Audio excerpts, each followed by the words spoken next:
Theatre experience கொடுக்கக்கூடிய நல்ல நல்ல கதைகளை நல்ல நல்ல கிரியேட்டர்ஸை எடுத்துட்டு வந்து மக்கள்கிட்ட கொடுக்கறதுல வந்து தொடர்ந்து ஓவர் இயர்ஸ் நிறைய பண்ணிட்டு இருக்காரு.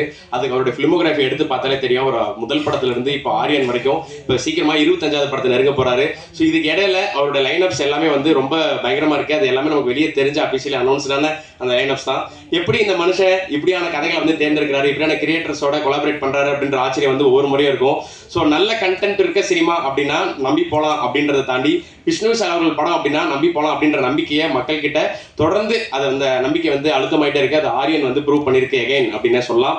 ஸோ நடிகரும் தயாரிப்பாளருமான விஷ்ணு விஷால் அவர்களை ஆரியன் குறித்து சில சம்பவங்களோடு சில வார்த்தைகள் பேசும்படி அன்புடன் நினைக்கிறேன். நீங்களா நிறைய பேசுங்க சார். எல்லாருக்கும் வணக்கம். மறுபடியும் உங்க எல்லாரும் சந்திப்பேங்கிறது நான் நம்மளோட trailer pre release press meet அன்றைக்கே சொன்னேன் நான். அண்ட் ரொம்ப சந்தோஷம் திருப்பி சந்திச்சிருக்கோம். நான் சொன்ன மாதிரி ஆரியன் எனக்கு ரொம்ப ரொம்ப ஸ்பெஷலான படம். முன்னாடி கூட சொன்னேன், என் பையனோட பேர். அண்ட் அதனால் வந்து இந்த படம் மேலே நான் வச்சுருக்கிற நம்பிக்கை ரொம்ப ஜாஸ்தியாகவே இருந்தது. அண்ட் இன்றைக்கி கண்டிப்பாக ஒரு சந்தோஷமாக நான் வந்து பெருமையோடு சொல்கிறேன், விஷ்ணு விஷால் ஹீரோ, விஷ்ணு விஷால் ஸ்டுடியோஸில் நடித்த தொடர்ந்து 3வது படம் வந்து ஒரு ப்ரொடியூசராக எனக்கு சக்ஸஸ்ஃபுல்லான ஃபில்ம். அண்ட் ரொம்ப ரொம்ப சந்தோஷமாக இருக்குது எனக்கு. ப்ராஃபிட்டபிளான ஃபில்ம். அண்ட் இன்றைக்கி இருக்கிற காலகட்டத்தில் சினிமாவில் அது வந்து ரொம்ப ரேரான ஒரு விஷயம் ஆயிடுச்சு ப்ராஃபிட்டுங்கிறது. ஸோ ஆரியன் எனக்கு அது மறுபடியும் கொடுத்துருக்கு. ஒரு ஒரு ஹீரோவாக, ஒரு ப்ரொடியூசராக I am very very happy standing on the stage. And Aryan வந்து படம் பார்த்துட்டு, என் பையன் படம் பார்த்துட்டு ரொம்ப எக்ஸைட்டடாக, ரொம்ப சந்தோஷத்தோட படம் பார்த்தாரு. அவரும் டீகோட் பண்ண ஆரம்பிச்சிட்டாரு கடைசி என் யாருங்கிறது. அண்ட் கடைசியில் இருக்கிற கருத்தை சொல்லும்போது அவர் உண்மையாகவே ஃபீல் பண்ணார். So he was very happy. எனக்கு படம் பார்த்து முடித்த உடனே வந்து கட்டி பிடிச்சாரு. அதுதான் எனக்கு இந்த படம் கொடுத்த சக்ஸஸ்ன்னு நான் நம்புகிறேன். ஸோ வெரி ஸ்பெஷல் மூமெண்ட் எனக்கு. அண்ட் கண்டிப்பாக அவங்க எல்லாருக்கும் ரொம்ப நன்றி சொல்லணும். நான் எப்போவுமே சொல்லுவேன், பத்திரிகை நண்பர்கள் எல்லாருமே இன்றைக்கி இந்த ஸ்டேஜ் எனக்கு கொடுத்துருக்கீங்கன்னா நீங்கள் எல்லாருமே ஒரு முக்கியமான காரணம். அண்ட் அது மட்டும் நான் மறக்கவே மாட்டேன். ஆரியனோட எக்ஸ்பீரியன்ஸ் வந்து ஒரு டிஃபிகல்ட்டான எக்ஸ்பீரியன்ஸ்னு சொல்லலாம், ஒரு யூனிக்கான ஜேர்னின்னு சொல்லலாம். ஏன்னா ஒரு படம் வந்து 2023 நாங்கள் ரிலீஸ் டேட் போட்டுட்டு பிளான் பண்ணி ஸ்டார்ட் பண்ண படம். பட் சில காரணங்கள்னால நான் லால் சலாமும் இரண்டு வானமும் போக வேண்டியதாக இருந்தது. ஸோ அந்த டூ இயர்ஸ் கிட்டத்தட்ட வெயிட்டிங்கில் வந்து மொராலே கொஞ்சம் உடஞ்சிருச்சு எனக்கும் சரி, பிரவீனுக்கும் சரி. பட் பிரவீன் வந்து 2020 இது வந்து எனக்கு சொன்னார் இந்த கதையை பற்றி. ஸோ அது வந்து அவரோட வெயிட்டிங் இருக்குல்ல, இன்றைக்கி 2025 அது வந்து ஈஸி கிடையாது. ஒரு மனுஷன் வந்து லைஃப்பில் அடுத்த கட்டத்துக்கு போகிறதுக்காக 5 வருஷம் வெயிட் பண்ணுறதுங்கிறது ரொம்ப ரொம்ப ஒரு கஷ்டமான ஒரு ஃபேஸ்ன்னு சொல்லுவேன். பட் அந்த ஃபேஸ்லேருந்து இன்றைக்கி தாண்டி படம் ரிலீஸ் ஆகி பிரவீன் வந்து ரொம்ப நல்ல பேர் வாங்கியிருக்காரு ஆடியன்ஸ் மத்தியில். ஒரு புது ஸ்கிரிப்ட், யூனிக்கான ட்ரை, ஒரு எக்ஸ்பெரிமெண்ட் கூட சொல்லலாம். ஏன்னா ஒரு த்ரில்லருக்கு உண்டான எல்லா கிளீஷேவும் நாங்கள் உடைக்க ட்ரை பண்ணியிருக்கிறோம். அதில் ஒரு 80% சக்ஸஸ் கிடச்சிருக்குன்னு நான் சொல்லுவேன். அண்ட் மேபி 20% சில கருத்துக்களில் வந்து ரிவ்யூஸ்லேயும் சரி கொஞ்சம் டிஃப்ரென்ஸ் ஆஃப் ஒப்பீனியன் இருக்குது. அது நாங்கள் எடுத்துக்கிட்டோம் அண்ட் லேர்ன் பண்ணிக்கிட்டோம். அது வந்து நாங்கள் பிளான் பண்ண விஷயம் கிடையாது. ஏன்னா எங்களுக்குள்ளேயே நிறைய டிபேட் போச்சு கிளைமேக்ஸ் பற்றி என்ன பண்ணலாங்கிறது. அந்த டிபேட் வந்து எனக்கு தெரிஞ்சு கிட்டத்தட்ட ஒரு 2 மாதம் ஆச்சு எங்களுக்கு வந்து. ஏன்னா எங்கள்கிட்ட வேறு ஆப்ஷன் இருந்தது. ஸோ நியாயப்படுத்தலாமா வேணாமான்னு சொல்லி ஒரு பயங்கர டிபேட் இருந்தது இந்த அழகர் கேரக்டரை.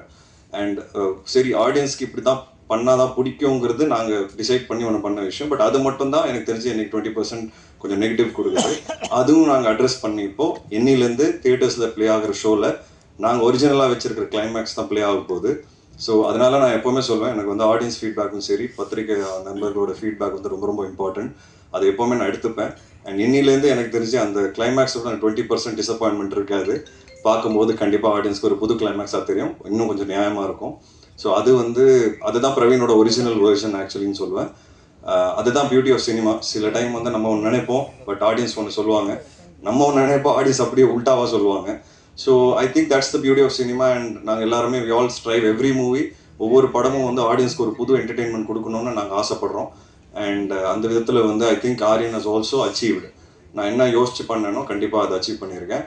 என் கரியரில் பிகினிங்லேருந்து நான் பண்ணுற படங்களில் கொஞ்சம் டிஃப்ரெண்ட்டான ஒரு சில விஷயங்கள் இருக்கிறதுனால எனக்கு எப்போவுமே தியேட்டரில் டீசெண்டாக ஒன்று கிடைக்கும். அப்புறம் சேட்டலைட் காலத்தில் சேட்டலைட்டில் பயங்கரமாக படம் ஓடும் ரிப்பீட்டடாக. அதுக்கப்புறம் திருப்பி பார்த்தீங்கன்னா இப்போ இருக்கிற காலத்தில் எனக்கு தியேட்டர்லையும் டீசெண்டாக போகுது. கண்டிப்பாக ஓடிடி வரும்போது அது இன்னும் ஒரு பெருசாக போகிறதுக்கு உண்டான எல்லா வாட்டியும் எனக்கு வந்து அது நடக்குது.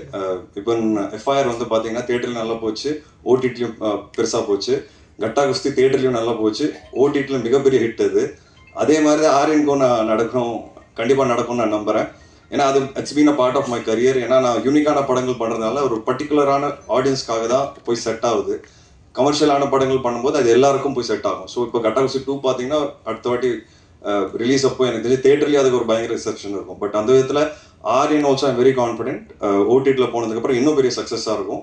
பட் இப்போதைக்கு தேட்டரில் ரொம்ப நல்லா பண்ணிட்டு இருக்கேன். இந்த புது கிளைமேக்ஸ் ஓட நான் இன்னும் நம்புகிறேன் இந்த வீக் பார்க்குற ஆடியன்ஸ்க்கு வந்து ஒரு 100% சாட்டிஸ்ஃபேக்ஷன் இருக்கும். அது மட்டும் இல்லாமல் சின்ன சின்ன மைல்ஸ் எனக்கு நடந்திருக்கு. என்னோட கரியரில் என்னோட பிக்கெஸ்ட் ஓப்பனிங் வந்து ஆரியன். ஸோ அதுவே எனக்கு ரொம்ப சந்தோஷமான விஷயம். அண்ட் நான் பிஸ்னஸ் வைஸாக ஒரு ப்ரொடியூசராக கேட்டிங்கன்னா நான் வந்து நிறைய ஓப்பனாக தான் பேசுவேன். ஸோ எனக்கு வந்து எஃப்ஐஆருக்கும் கட்டா குஸ்திக்கும் நடுவில் தான் இந்த படத்தோட பிஸ்னஸ் போய் நின்று இருக்கு. அண்ட் இன்னும் 1-2 அவென்யூஸ் இருக்குது. சேட்டலைட்லாம் போக ஆரம்பிச்சிச்சு. So very happy about that. And இதெல்லாம் எனக்கு புதுசாக நடந்திருக்கு.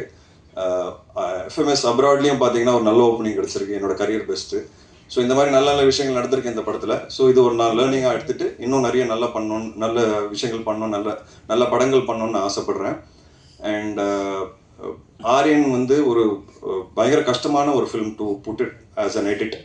ஏன்னா எடிட் வந்து ரொம்ப ரொம்ப காம்ப்ளிகேட்டடான எடிட். ஸோ அந்த விதத்தில் ஐ திங்க் சான் லோகேஷ் வந்து பிரில்லியண்ட்டாக இதுக்கு எடிட்டிங் பண்ணியிருக்கிறாரு. அண்ட் உண்மையாகவே அவர் இந்த படத்தில் போட்ட எஃபர்ட் வந்து பயங்கரமான ஒரு எஃபர்ட். ஏன்னா ரொம்ப screenplay orient film. And I think San has done a brilliant job at it. Congrats San, very happy to work with you. And பாவம் நிறைய ட்ரபிள் பண்ணியிருக்கேன், லேட் நைட்டு நிறைய டிஸ்கஷன்ஸ் போயிருக்கு. And you have been very humble, very என்ன சொல்கிறது, பயங்கர hard work போட்டிருக்கீங்க இந்த படத்தில். உங்கள் மொத்த டீமுக்கும் தேங்க்ஸ். கொடுத்த எஃபர்ட், அவர் கொடுத்த எனர்ஜி, பாவம் கடைசி வரைக்கும் இப்போது திருப்பி இந்த கிளைமேக்ஸ் லைட்டாக மாற்றிருக்கோன்னு சொன்னேன்ல, திருப்பி உட்கார வேண்டிய நிலைமை வந்துருச்சு அவருக்கு. அவர் உட்கார்ந்தா தான் டைம் டெலிவரி ஆகும்.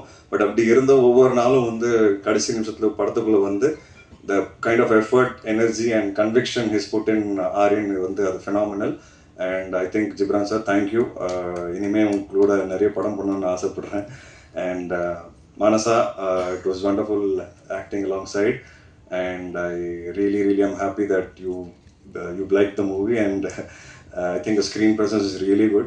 Screen presence ரொம்ப நல்லா இருக்கு, and I wish and pray that you get more movies across all languages, especially Tamil.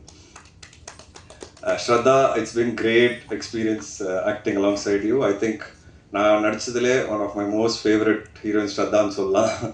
ரொம்ப கம்ஃபர்டபுளான ஒரு எக்ஸ்பீரியன்ஸ் அவங்களோட ஸ்பாட்டில், வெதர் இட் வாஸ் பர்ஃபார்மன்ஸாக இருக்கட்டும், ஆஸ் அ ப்ரொடியூசர் ரொம்ப பயங்கரமான ஒரு நல்ல ஜேர்னி அவங்களோட.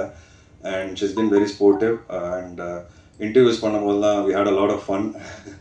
We spoke a lot about cinema.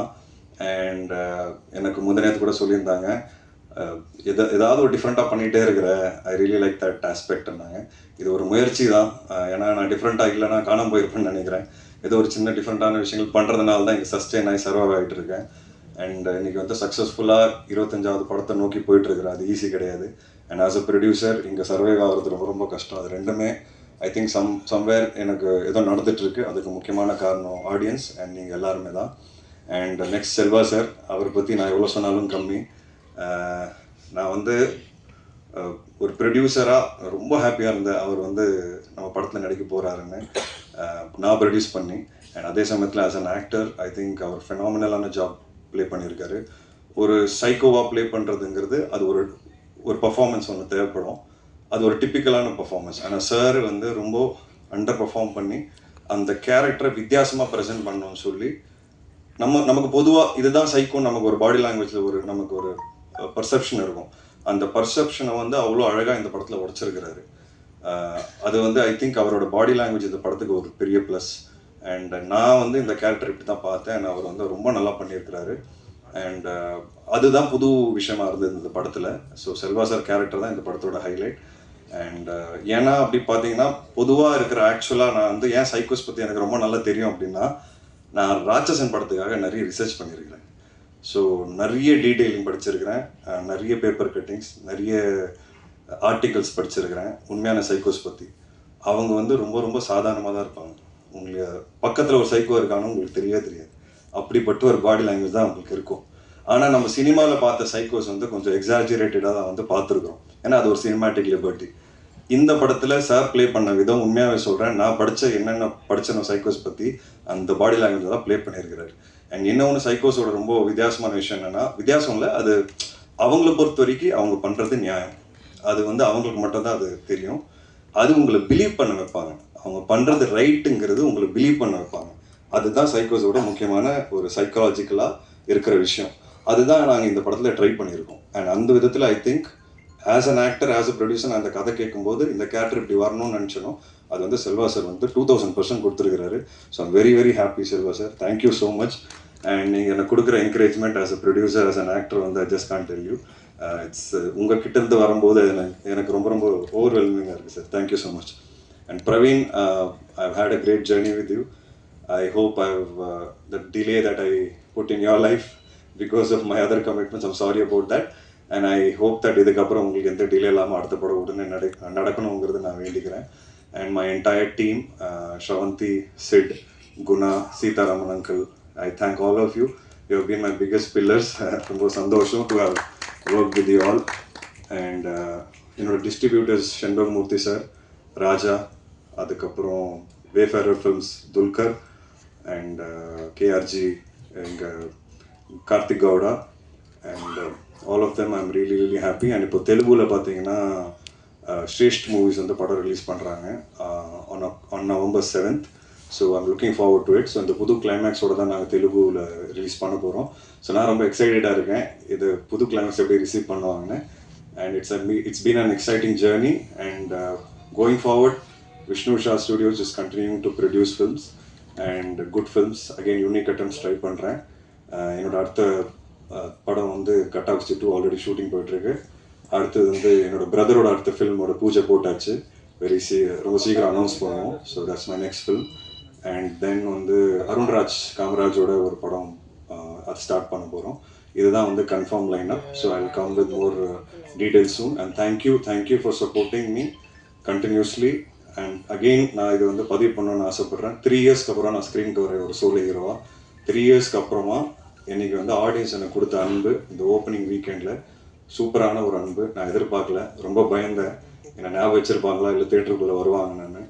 But the kind of reception I've received in the last 3 days is amazing.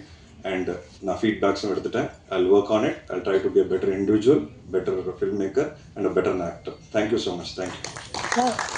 என்ன போட்டுருங்க பார்க்கலாம், நீங்கள் சொல்லுங்கள் எப்போ பார்க்குறீங்க? இல்லை இல்லை பார்க்கலாம், தாராளமாக எப்போ வேணால் சொல்லுங்கள், பார்த்துடலாம்.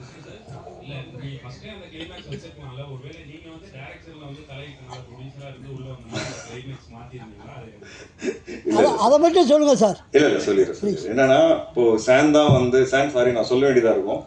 சாம் தான் வந்து ஒரு ராட்சசன் பண்ண ஒரு எடிட்டர். ஸோ ராட்சசனோட ப்ராசஸில் நான் ரொம்ப டீட்டெயிலாக உட்காரல. ஏன்னா அது வந்து எடிட்டரும் டைரக்டரும் அந்த படத்தோட ப்ரொடியூசர் தான் உட்காந்தாங்க. இந்த ப்ராசஸில் நாங்கள் எல்லோரும் ஒன்றா உட்காரும்போது எங்களோட டிஸ்கஷன் என்னன்னா ரொம்ப நியாயப்படுத்தினா கரெக்டாக இருக்குமோன்னு தெரில அப்படின்ட்டு. அப்போ சான் வந்து இல்லை சார், இப்போ ராட்சசன் படத்துலேயே நம்ம ஏன் சைக்கோவாக மாறினாங்கிறது அவ்வளோ டீட்டெயிலிங் காமிச்சிருப்போம். ஆக்சுவலாக நீங்கள் பார்த்ததோட இன்னும் 10 நிமிஷம் ஃபுட்டேஜ் எங்ககிட்ட இருக்குது ராட்சசன்லேயே. அதுக்கப்புறம் நாங்கள் டிசைட் பண்ணி ரொம்ப நியாயப்படுத்திட்டா அவன் பண்ணது ரைட் ஆகிடும், அதனால் அது வேணாம் அப்படின்னு சொல்லி நாங்கள் டிசைட் பண்ணி அந்த 10 minutes வந்து குறைக்கிறதுக்கு நான் ராம் கிட்ட 3 மாதம் பேசியிருக்கேன் ஃபோனில். இப்போ அந்த டிசிஷன் ரைட்டாக தானே போச்சு. 3 months எனக்கு நல்ல ஞாபகம் இருக்குது. நான் வெளியூர்லலாம் இருக்கும்போது டெய்லி அவர் ஃபோன் எடுப்பேன்.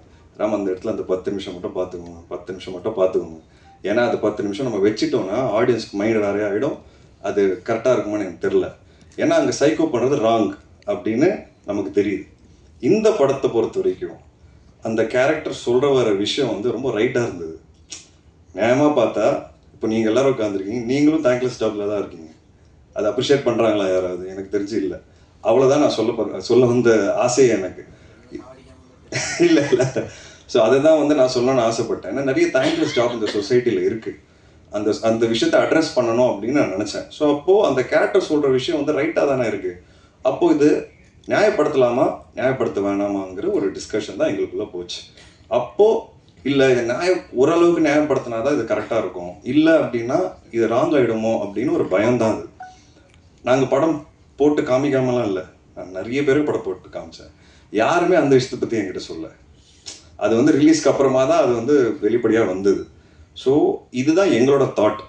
அண்ட் இப்போது நான் எப்போவுமே சொல்லுவேன், சினிமா கலெக்டிவ் டிசிஷன். இப்போ நீங்கள் சொன்னீங்க நான் தலையிட்டேன் அதனால மாறிச்சோ, அப்போ ராட்சசன்லேயும் தான் நான் பேசினேன் 10 நிமிஷம். இப்போ சில விஷயங்கள் ரைட்டாக போகும், சில விஷயங்கள் ராங்காக போகும், அது நம்ம கையில் இல்லை. இது ஒரு கலெக்டிவ் டிசிஷன் தான். பட் அது உடனே புரிஞ்சுக்கிட்டு அது ஏன்னா எங்ககிட்ட ஆல்ரெடி இருந்தது. எங்களுக்கு இப்போ நாங்கள் மாற்றுறது ஒன்றுமே கிடையாது. 5 நிமிஷம் விஷயத்தில் நாங்கள் ஒரு 2-2.5 நிமிஷம் குறைச்சிருக்கோம். எவ்வளோ minutes exactly? Sorry, 3 minutes, 3 to 4 minutes நாங்கள் குறைச்சிருக்கோம். ஸோ அதோட இம்பேக்ட் உங்களுக்கு வேறையாக இருக்கும். ஆனால் இப்போவும் நான் என்ன சொல்லுவேன்னா, நாங்கள் எல்லாரும் என்ன சொல்லணும்னு ஆசைப்பட்டோமோ அது இருக்குது. தேங்க்லெஸ் ஜாப் சிலது இருக்குது நம்ம சொசைட்டியில் அப்படிங்கிறது நாங்கள் சொல்கிறோம், இப்போவும் சொல்கிறோம். அதை நாங்கள் மாற்றலை. அது யார் சொல்கிறாங்க, எப்படி சொல்கிறாங்கன்னு அந்த விதத்தை மட்டும் தான் மாற்றிருக்கோம். ஸோ இதுதான் நான் சொல்லணும்னு ஆசைப்பட்றேன்.